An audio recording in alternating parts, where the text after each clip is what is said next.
The flames licked the sky, turning the moonlight into a sickly shade of crimson as the ceremonial pavilion collapsed into a heap of splintered wood and broken dreams. In the center of the chaos, a single figure stood frozen, her eyes reflecting the inferno with a terrifyingly calm intensity. This wasn't just an accident. It was a masterpiece of cold, calculated execution. Somewhere in the shadows, a secret that could topple an entire dynasty was finally unraveling, and the only person who could see the invisible threads of the conspiracy was a girl who treated deadly poison like a fine wine. Before the ash even settled, the life of the most powerful man in the palace would hang by a thread, and a choice would be made that changed the fate of the empire forever. But to understand how we got to this point of no return, we have to go back to where the whispers began, in the heart of the rear palace. The story takes place in a world where beauty is a currency, and the walls of the imperial palace hide more corpses than jewels. This is a place where a single mistake at dinner can lead to a slow, agonizing death, and where the air is thick with the scent of incense and old blood. At the center of this web is Maomao, a young woman who was once a simple apothecary in the red light district. She's not your typical heroine. She's a poison-obsessed genius with a cynical streak a mile wide and scars on her arms from testing toxins on herself. She was kidnapped and sold into the palace, but her sharp mind and medical knowledge quickly caught the eye of Jinshi, a man of such blinding beauty and hidden authority that he commands the palace with a mere smile. Now, Maomao finds herself back in the thick of it, serving as a lady-in-waiting and a literal human shield against the shadows. The transition back to palace life isn't as smooth as the silk robes the consorts wear. While the seasons are changing, the atmosphere remains suffocating. Maomao is barely back in her routine when the first ripple of trouble disturbs the surface. It starts with a rumor of a haunting, a spectral figure seen wandering the ramparts at night.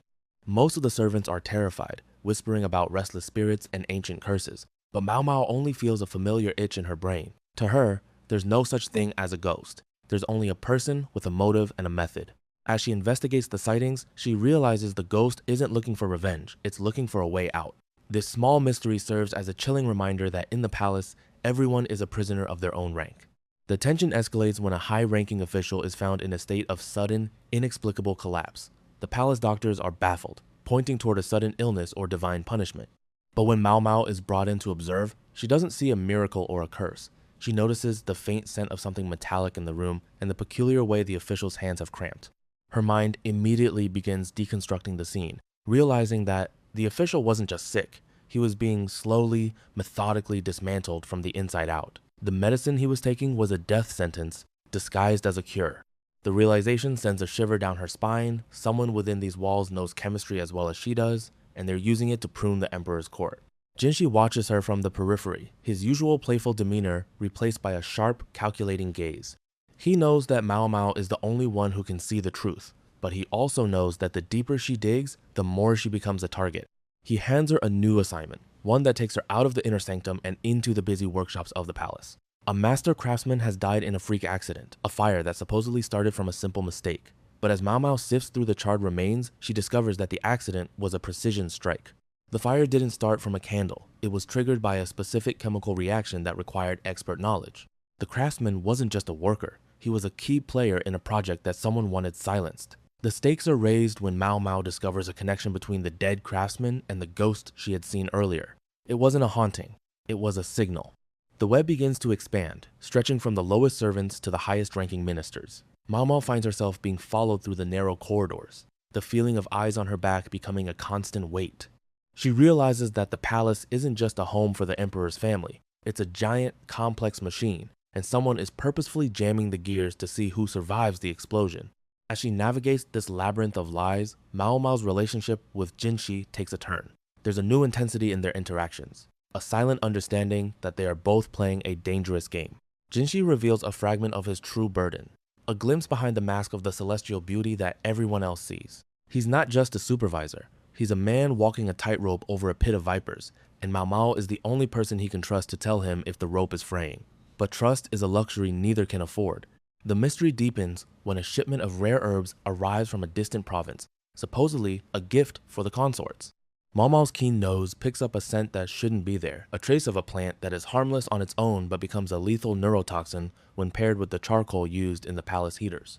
It's a silent, invisible killer that would leave no trace. She realizes that a massive assassination attempt is already in motion, and the clock is ticking. Every breath the consorts take brings them closer to a sleep they will never wake up from. She rushes to intervene, but she's stopped by a figure she didn't expect to see in the outer court. A new official, cold and calculating, stands in her way. He doesn't look like a killer, but his words carry a hidden threat that makes Maomao's blood run cold. He knows about her past, and he knows about her father.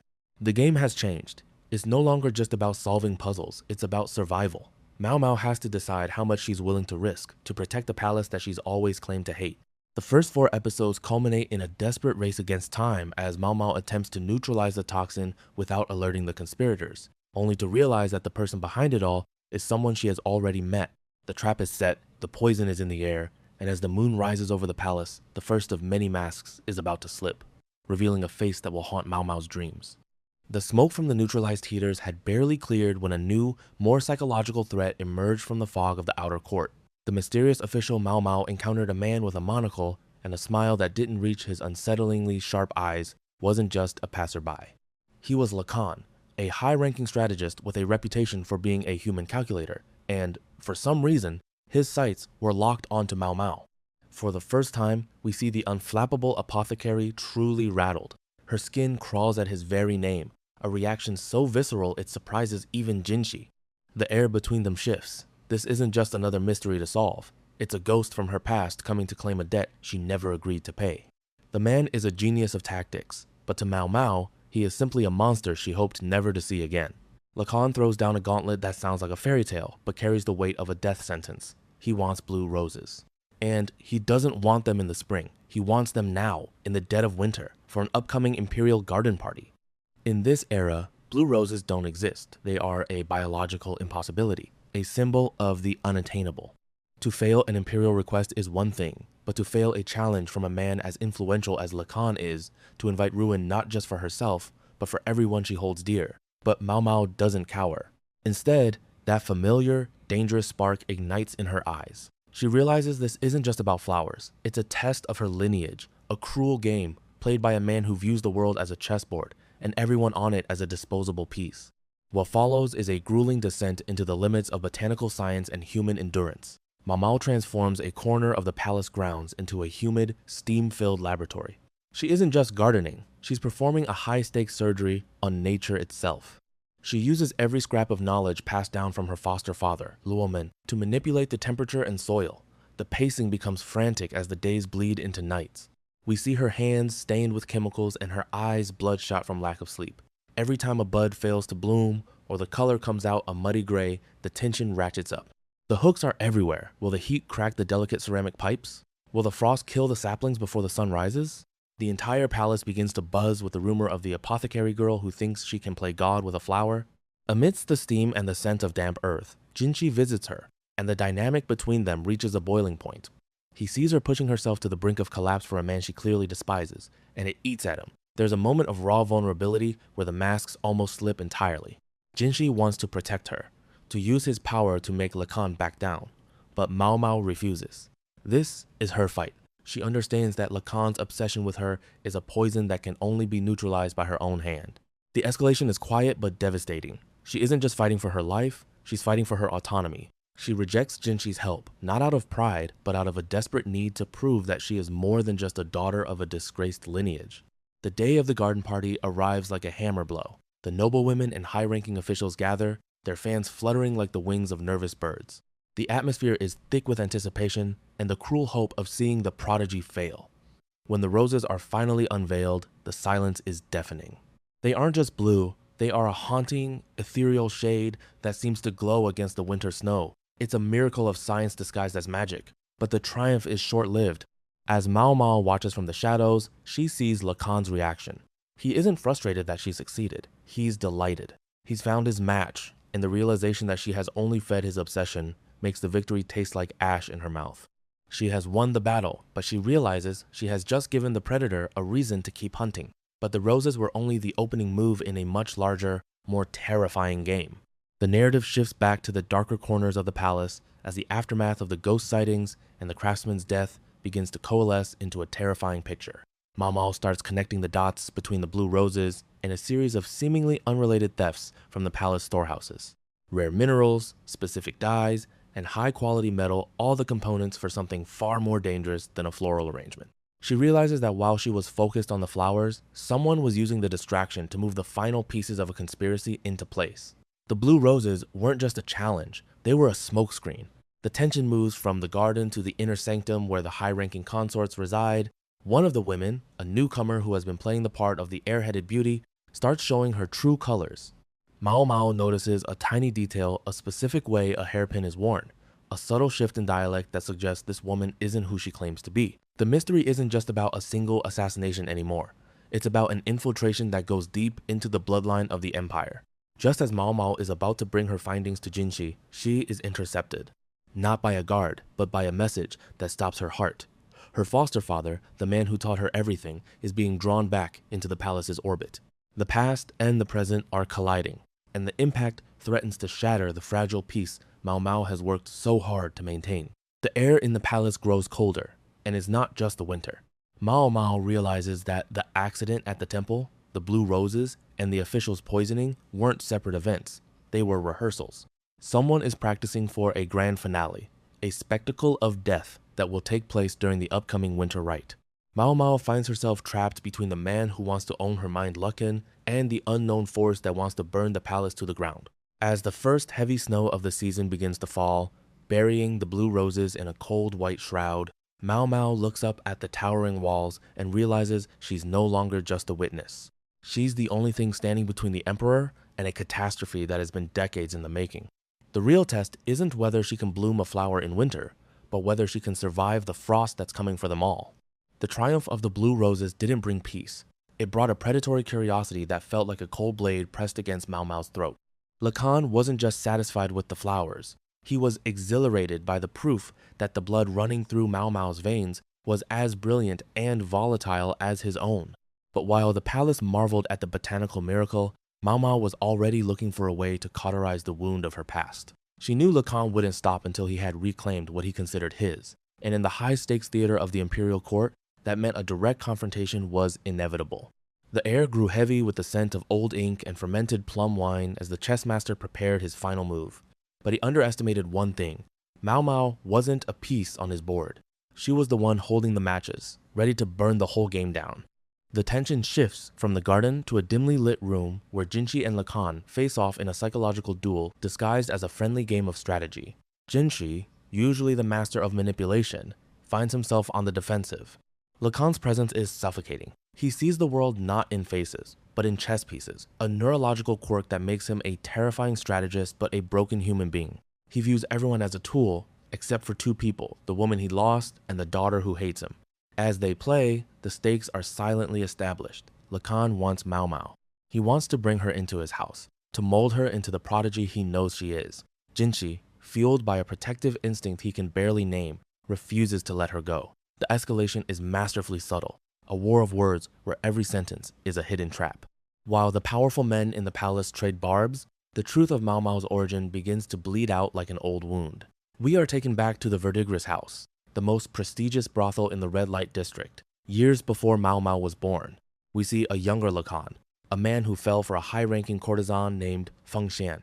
It wasn't just a physical attraction, it was a collision of two brilliant minds. But in that world, love is a luxury that costs more than gold. A series of tragic misunderstandings, a missed meeting, and the brutal economics of the sex trade led to a downward spiral. Feng Xian, once the first princess of the district, fell from grace, ending up in a small, rotting room, forgotten by the world except by the child she bore and the man who was too late to save her. This isn't just backstory. It's the fuel for the fire currently consuming the palace. Maomao, hearing the echoes of this past, decides to take control of the narrative. She doesn't want Lacan's recognition, and she certainly doesn't want his love. She wants justice for the mother who was discarded, and the father, the kind, one-eyed Luomen who was punished for Lacan's mistakes. She orchestrates a final encounter at the Verdigris house, a place that represents both her sanctuary and her prison. She knows Lacan is coming to buy out a courtesan, assuming he will finally rescue the woman he once loved.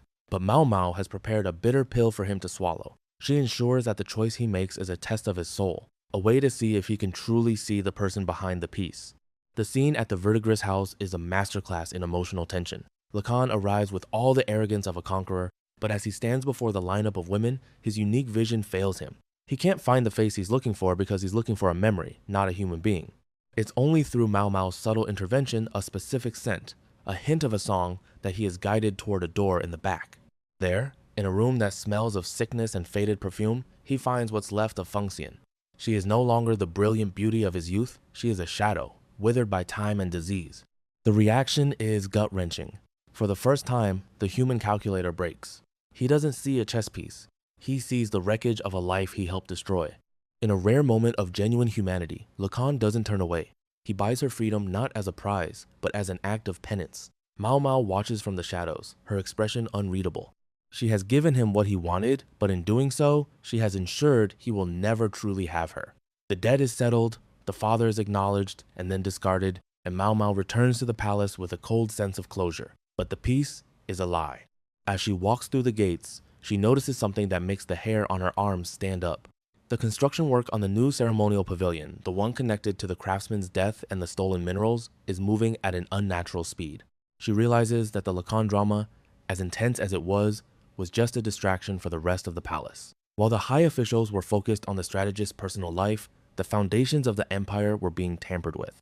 She finds a discarded piece of metal near the construction site, a specialized alloy that shouldn't be used in a religious structure. It's designed to snap under specific pressure. Her mind races back to the official who was poisoned and the ghost on the wall. They weren't just random events, they were all tests. Someone is building a death trap right in the heart of the capital, and the grand ceremony to honor the gods is about to become a mass grave. The escalation reaches a fever pitch as Maomao tries to relay this information to Jinshi, only to find that he is already being pulled into the ritual's requirements. He is to play a central role, standing exactly where the structural weakness is most prominent.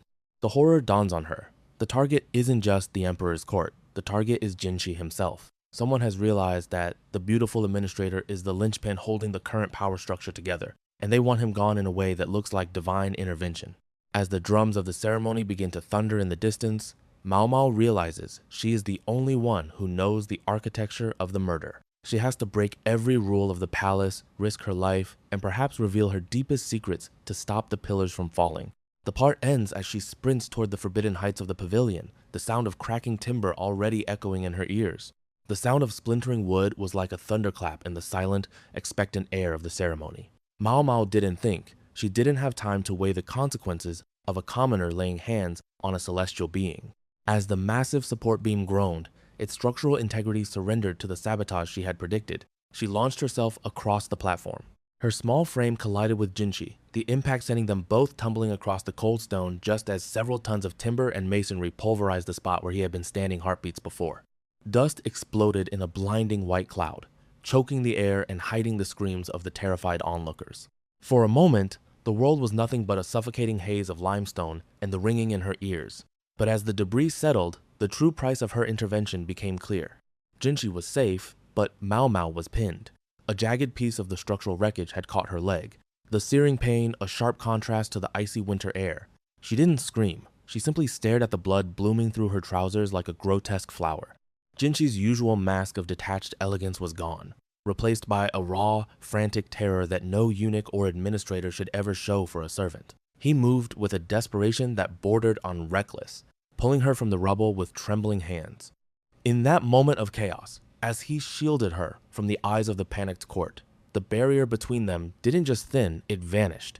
He wasn't the master of the rear palace, and she wasn't just a girl who liked poison. They were two people caught in the center of a conspiracy that had finally drawn blood. The investigation that followed was a whirlwind of steel and whispers. The guards swarmed the area, but the perpetrator had vanished like smoke in a gale. Maomao, despite her injury, couldn't stop her mind from working.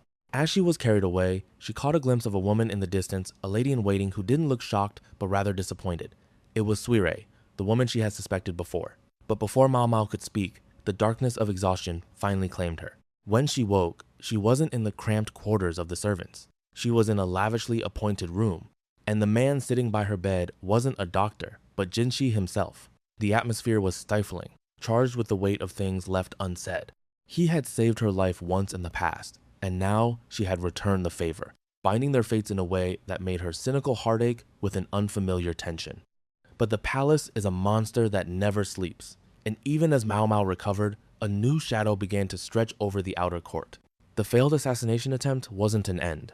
It was a signal that the conspirators were getting bolder. With the winter rites disrupted, the emperor's authority was being subtly questioned, and a series of unfortunate events began to plague the high officials. It started with a high-ranking bureaucrat who died in his sleep, his body found without a mark of violence. The court doctors called it a natural death, but the rumors of a curse began to spread through the halls like a plague.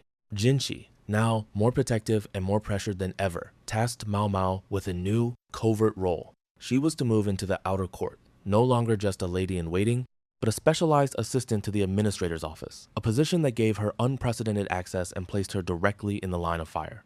The first case she encountered in this new role was a puzzle that seemed almost like a joke, a missing pipe. An official claimed his favorite smoking pipe had been stolen by a spirit, accompanied by the smell of sulfur and a flash of blue light.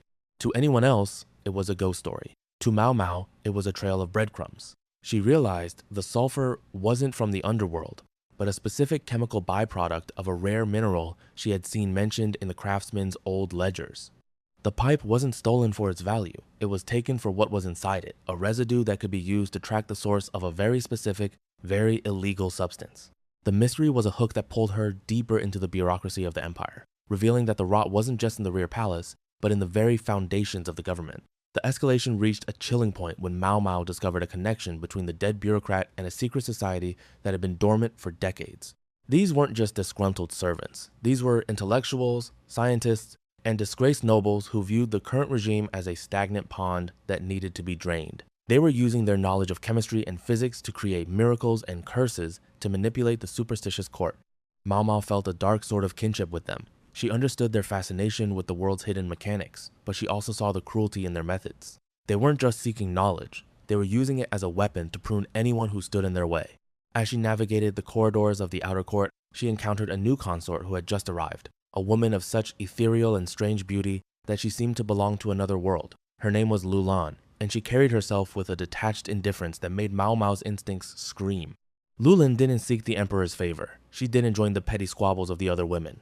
She simply watched, and every time her eyes met Maomao's, there was a flash of recognition, a silent acknowledgement that they were both predators in a garden full of prey.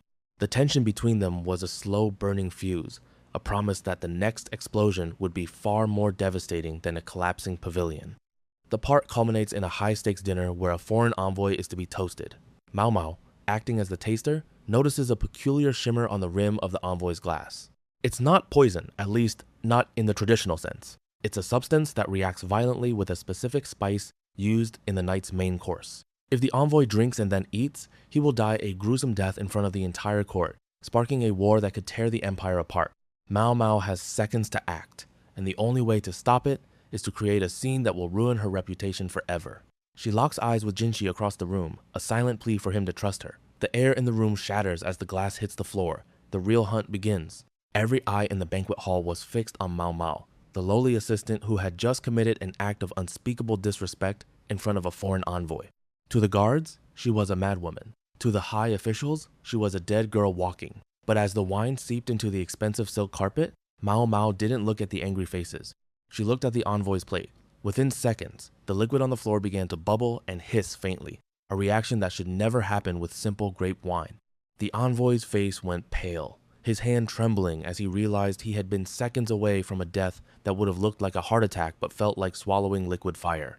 The room didn't just erupt into chaos. It became a crime scene where the air was thick with the realization that an assassin was currently standing among them, holding a tray or a fan. The immediate aftermath was a blur of steel and interrogation. Jinshi, his face a mask of cold fury that terrified even his closest aides, used the incident to lock down the outer court. Maomao was punished by being confined to her quarters, but it was a transparent cover to keep her safe from the eyes of those who now knew she was a threat to their plans. While she sat in her room, Maomao didn't rest. Her mind was a whirlwind of chemical formulas and political maps. She realized the envoy wasn't just a random target. He was the key to a trade agreement involving rare minerals, the same minerals used in the pavilion collapse and the miracle roses. The conspiracy was no longer just a palace coup. It was an economic war aimed at crippling the emperor's influence from the outside in. As the days passed, a new, more unsettling mystery drifted through the halls. Rumors began to circulate about a resurrection medicine. A minor servant, who had supposedly died of a fever, was seen walking near the lotus ponds at midnight, looking pale and hollow-eyed. To the superstitious, it was a ghost. To Maomao, it was the most dangerous discovery yet. She knew of certain alkaloids that could induce a state of suspended animation, a death so convincing it would fool even an experienced physician. If the conspirators had mastered this, they didn't just have assassins. They had a way to smuggle people in and out of the most secure areas of the empire in coffins. The escalation was terrifying. How do you stop an enemy who can die and return to life at will? Maomao's investigation led her to a confrontation with Suirei, the mysterious lady-in-waiting who always seemed to be standing in the shadow of a pillar. This time, there were no riddles. In a secluded corner of the library, the air grew frigid as Suirei dropped her facade of a humble servant. She spoke of a vision for the empire that didn't involve the current divine bloodline, her words laced with the cold logic of a scientist who viewed human lives as mere variables in an equation. Maomao realized that Suirei wasn't just a player. She was a brilliant, twisted mirror of herself, an apothecary who had chosen to use her gifts to destroy rather than to heal. Before Maomao could call for guards, Suirei vanished, leaving behind only the faint, sweet scent of a plant that only grows on the graves of the forgotten. The tension between the emperor's loyalists and the powerful Shi clan began to reach a breaking point. Consort Lulin, the daughter of the Shi family patriarch, remained an enigma. She moved through the harem like a predator through tall grass, her eyes always watching the movements of the guards. Maomao noticed that Lulin's ladies-in-waiting were being replaced one by one with women who had the calloused hands of soldiers and the silent tread of killers.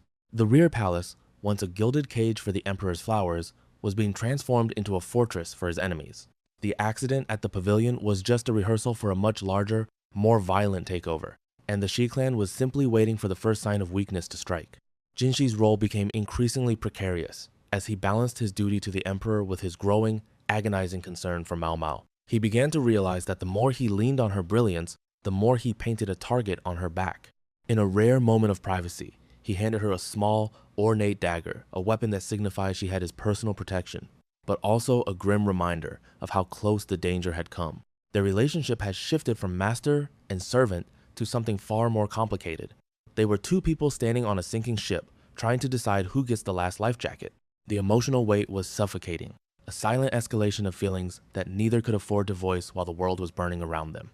The mystery of the resurrection medicine took a dark turn when a high-ranking general was found dead, only for his body to disappear from the funeral pyre before it could be lit. The palace was on the verge of a full-scale panic. Maomao, using her knowledge of the palace's hidden ventilation and drainage systems, tracked the source of the ghost sightings to an abandoned storehouse on the edge of the grounds. Inside, she didn't find spirits. She found a laboratory that would have been a dream for any apothecary and a nightmare for any ruler.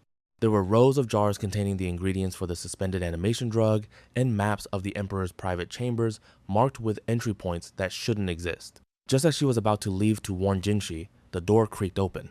It wasn't a guard or a conspirator who walked in, but a figure she hadn't seen in years, a man whose face was partially hidden by a mask, but whose eyes were unmistakably familiar.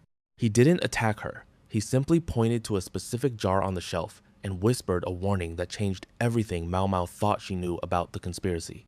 The resurrection wasn't meant for an assassin. It was meant for someone much higher up, someone whose death would trigger a civil war, only for them to return and miraculously claim the throne. The part ends as Maomao realizes the true identity of the person they intend to resurrect, and the realization makes her knees buckle. The clock isn't just ticking, it's already struck midnight. The clash of steel under the newly returned sun marked the death rattle of the Shi clan's ambition. Jinshi was a tempest of silver and crimson, moving with a martial grace that finally revealed the true weight of the hidden bloodline he carried. He wasn't just a beautiful administrator. He was the silent sword of the emperor, cutting through the rebel vanguard with a ruthless efficiency that left the courtyard breathless. But the true climax wasn't in the crossing of blades, it was in the tragic, blazing finale of Consort Lulin. Refusing to be taken as a prisoner or used as a final pawn by her father, she locked herself within the Shi clan's inner pavilion.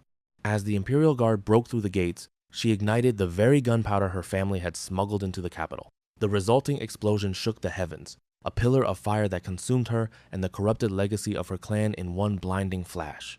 Lulan had finally made her own choice, becoming the ash that would fertilize a new era for the empire. In the suffocating quiet that followed the battle, the true emotional toll of the rebellion settled over the survivors like a heavy blanket.